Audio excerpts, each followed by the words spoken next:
Dan bersamamu.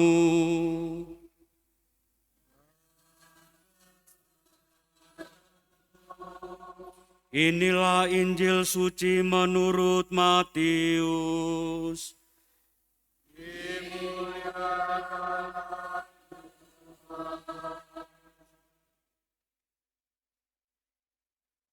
Sekali peristiwa, orang-orang Farisi berunding bagaimana mereka dapat menjerat Yesus dengan suatu pertanyaan. Mereka menyuruh murid-murid mereka bersama-sama para pendukung Herodes bertanya kepada Yesus, "Guru, kami tahu engkau seorang yang jujur dan dengan jujur mengajarkan jalan Allah, dan engkau tidak takut kepada siapapun juga, sebab engkau tidak mencari muka. Katakanlah kepada kami pendapatmu, bolehkah membayar pajak kepada kaisar atau tidak?" Tetapi Yesus mengetahui kejahatan hati mereka.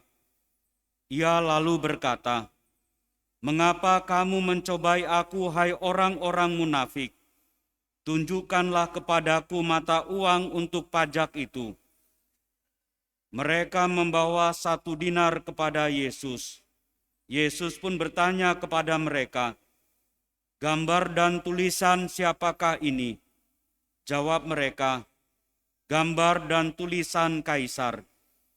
Lalu kata Yesus kepada mereka, "Berikanlah kepada Kaisar apa yang wajib kamu berikan kepada Kaisar, dan kepada Allah apa yang wajib kamu berikan kepada Allah."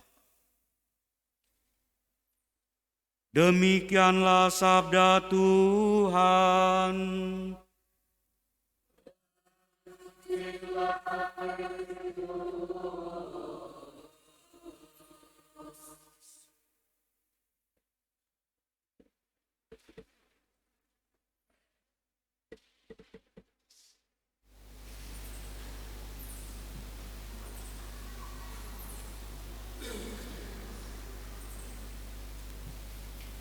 Bapak, Ibu, dan saudara-saudari yang terkasih, dalam Injil yang kita dengar hari ini dikisahkan bagaimana orang-orang Farisi dan juga murid-murid orang Herodes atau murid-murid Herodes datang kepada Yesus untuk menjerat dia dengan suatu pertanyaan, bolehkah membayar pajak kepada kaisar atau tidak?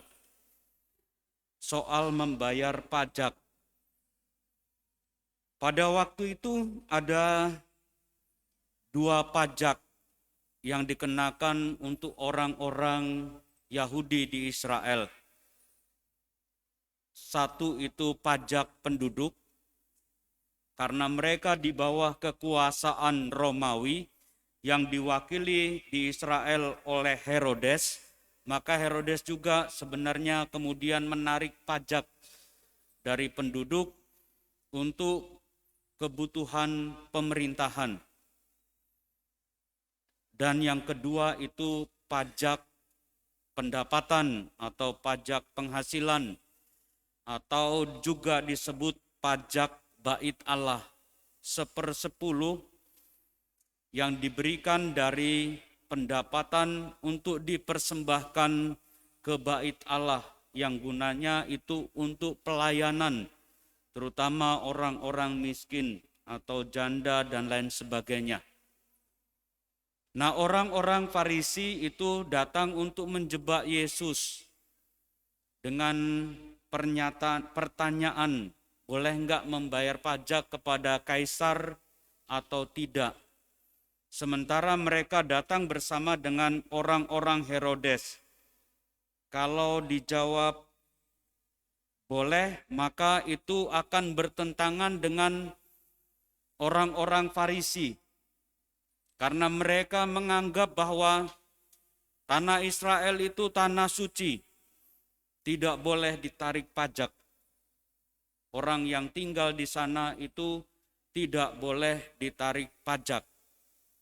Tapi kalau dia bilang tidak boleh, maka dia akan bertentangan dengan hukum Romawi, yakni murid-murid Herodes.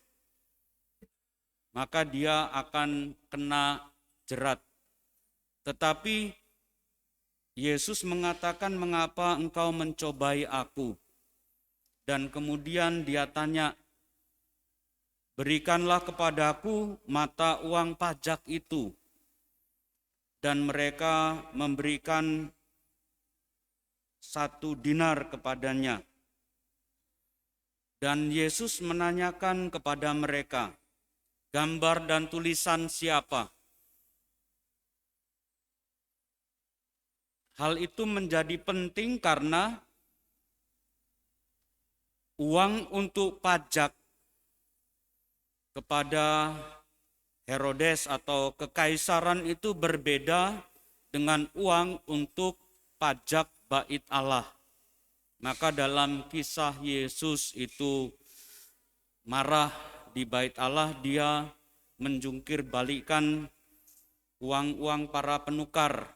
Karena uang Romawi tidak berlaku, tidak sah untuk persembahan di bait Allah, jadi harus ditukar dulu. Sehingga menjadi mata uang lokal yang boleh dipersembahkan sebagai persembahan yang sah untuk bait Allah.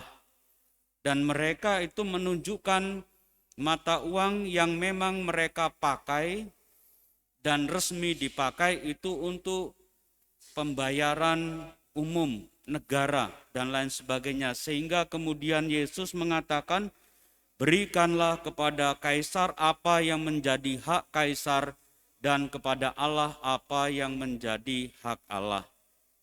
Nah, Bapak, Ibu, dan saudara-saudari yang terkasih, apa yang dikatakan Yesus ini menjadi sikap dalam gereja bagaimana menghadapi situasi-situasi di mana seringkali kadang peraturan lembaga keagamaan itu berbeda dengan peraturan lembaga kehidupan di masyarakat, budaya maupun lembaga pemerintahan.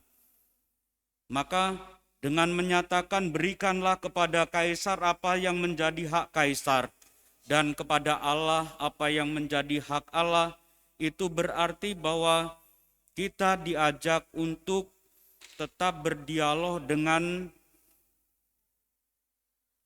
kehidupan kita sehari-hari dengan pemerintah dan lembaga apapun, dan itu adalah kewajiban kita. Maka hal ini diwujudkan dalam gereja Indonesia dengan dulu apa yang kita kenal dalam konteks kita di Indonesia.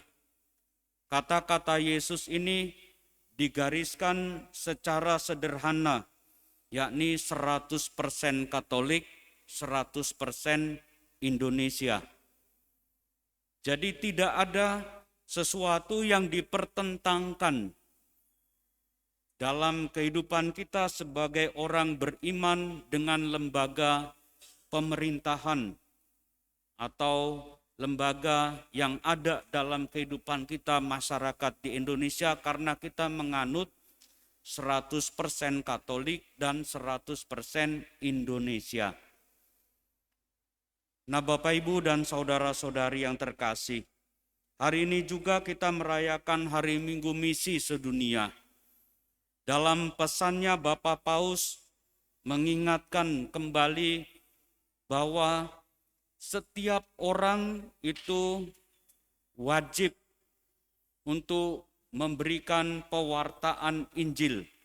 Maka tema yang diusung adalah hati berkobar-kobar, kaki bergegas, melangkah mewartakan Injil. Bapak Paus juga menyebutkan bahwa setiap orang berhak untuk mendapatkan pewartaan Injil.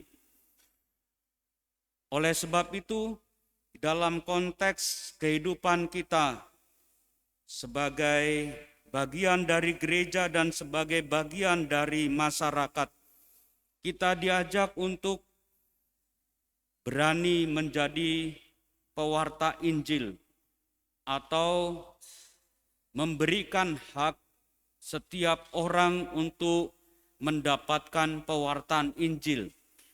Bukan pertama-tama supaya apa yang dikatakan dalam kitab suci atau Injil itu dipahami orang atau didengarkan orang. Bukan juga pertama-tama dimaksudkan supaya orang kemudian menerima kita, menerima iman kita, memahami tentang Yesus Kristus. Tetapi Bapak Paus menggariskan, hak yang pantas mereka dapatkan dari pewartaan Injil adalah dalam situasi dunia kita di mana ada begitu banyak orang mengalami ketidakadilan, mengalami kesulitan dalam situasi peperangan, bencana, dan bahkan mungkin situasi yang membingungkan tanpa harapan. Maka mereka itu adalah orang-orang yang berhak untuk menerima pewartaan Injil, yakni kabar gembira atau kabar sukacita, di mana mereka boleh mendapatkan apa artinya damai, apa artinya harapan, apa artinya berjalan bersama dalam semua situasi. Maka dalam tugas panggilan hidup kita sebagaimana yang kita dengarkan dalam Injil hari ini dan juga dalam Minggu Misi, kita juga diajak bukan hanya mewartakan Injil atau kabar baik atau kabar gembira itu dalam konteks kehidupan kita sendiri, tetapi dalam konteks kehidupan yang lebih luas, di mana begitu banyak orang mengharapkan ada damai, di mana begitu banyak orang mengharapkan ada teman yang mau membantu dan menolong, di mana orang berharap ada situasi yang rukun satu sama lain, di mana persaudaraan itu hidup, di mana harapan mereka tetap terpelihara di tengah situasi kehidupan kita yang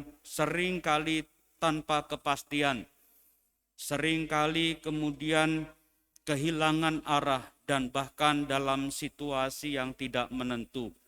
Maka panggilan untuk mewartakan Injil itu berarti panggilan untuk memberikan rasa damai, rasa persaudaraan, nilai-nilai kebersamaan, dan bahkan mungkin senantiasa tetap memelihara pengharapan, sehingga setiap orang pada akhirnya bisa menerima kabar gembira itu.